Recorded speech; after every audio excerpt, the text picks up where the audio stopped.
हाय। Previous video में हम लोगों ने पैलियोलिथिक एज के बारे में पढ़ा था और आज हम लोग मेसोलिथिक एज जो कि मध्य पाषाण काल है और जिसे कि आखेटक और पशुपालक युग के नाम से जाना जाता है। आखेटक का मतलब होता है शिकार करना और पशुपालक मतलब पशुओं को पालकर अपने लिए जीवन यापन के लिए खाने पीने के बंदोबस्त करना।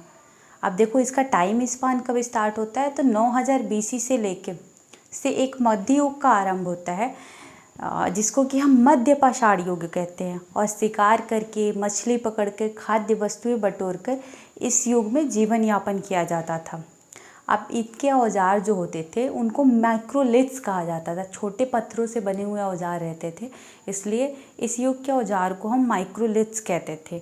राजस्थान, सदर्न यूपी, मध्य और पूर्वी भारत, कृष्णा नदी के दक्षिण के क्षेत्र, ये सारे मध्य पाषाण काल में आते थे। और इसके कुछ जो फेमस स्थल हैं जैसे बागौर, इस पर काफ़ी ज़्यादा उत्खनन किया गया है। आदमगढ़, ये राजस्थान में दोनों जगह हैं, बागौर और आदमगढ़, तो यहाँ से पशुपालन के साक्ष्य पाए गए हैं।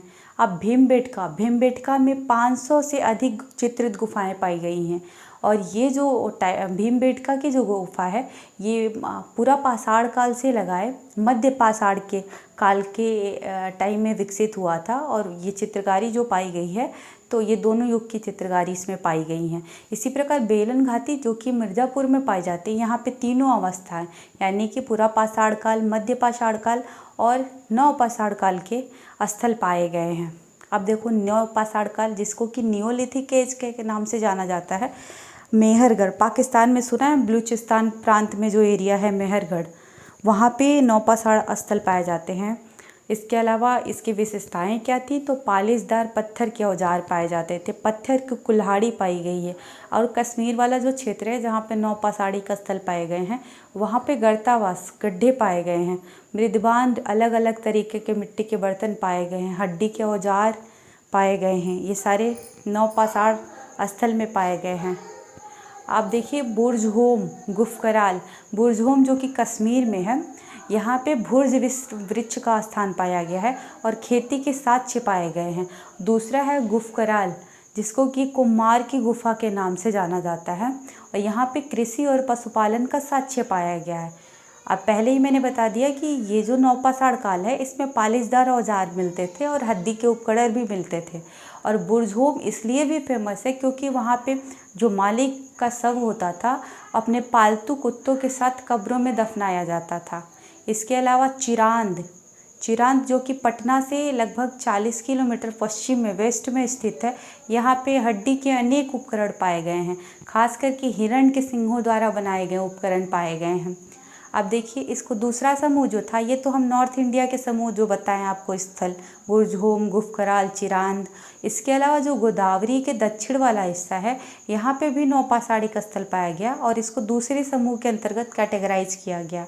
इसी तरह असम की पहाड़ियों जो कि पूर्वोत्तर भारत है, गारो में भी मेघालय वाले क्षेत्र में, ये तीसरा समूह है नवपाषाणी का स्थल का। और इसके अलावा भी विंध्य के उत्तरी क्षेत्र में, मिर्ज़ापुर में, इलाहाबाद में, सभी जगह पे नवपाषाणी का स्थल पाए गए हैं।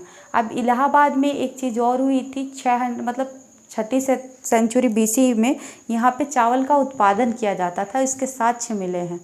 ठीक है, इसके अलावा देखिए मस्की जो कि कर्नाटक में है, ब्रह्मगिरी, हल्लूर, ठीक है, कोडक्कल, पिक्कलीहल, संगेनकल्लू, टी नरसीपुर, तैक्कल, कललकोट, पय्यमपल्ली, उतनूर, पय्यमपल्ली तमिलनाडु में है, उतनूर आंध्र प्रदेश में है। ठीक है, ये अब देखो ये सारे नवपाषाणी का स्थल हैं। और जो पिक्कलीहल है यहाँ पे राख का ढेर पाया गया था, जिससे कि ये प्रूफ होता है कि यहाँ पे आग की ओरिजिन पाई गई है, आग की उत्पत्ति इस स्थल से पाई गई थी। यहाँ पे क्या होता था, ये पशुपालन करते थे, मवेशियों को बाड़े में बांध के रखते थे। वहाँ पे ये गोबर जो होता था पिक्कलीहल में, तो इसको क्या करते थे, गोबर को इकट्ठा करके बाद में ये सुखा के उसे जला देते थे। तो यहाँ पे राख का ढेर पाया गया है, इसे आग का साक्ष्य की मौजूदगी पता चलती है पिक्कलीहल में। इसके अलावा देखो रागी व कुल्थी पैदा करते थे। मेहरगढ़ वाला जो क्षेत्र मैंने बताया था जो कि बलूचिस्तान में है, यहाँ पे गेहूँ, जौ, रुई, कच्ची ईंटों का घर, ये सारी चीज़ें पाई गई हैं। और देखो प्रथम कुंभकारी का प्रमाण भी नवपाषाणिक स्थल से ही मिलते हैं। मतलब मिट्टी के बृहद्भांड जो मिले गए हैं, हाथ से बनाए हुए और चक्की से बनाए गए, सभी नवपाषाण काल में मिले गए। और सबसे विकसित 2 स्थल है नवपाषाण का, मेहरगढ़ है। तो ये सभी जो फैक्ट्स थे आपको मध्य पाषाण और नवपाषाण काल के हैं। और ये मैंने फैक्ट जो उठाए हैं ये एनसीईआरटी के क्लास 11th की हैं, ठीक है, चैप्टर नंबर 5 की। और इतना ही था उस चैप्टर में। ये this is all for NCERT. Thank you. If you like my video please like, share and subscribe my channel. Thank you very much.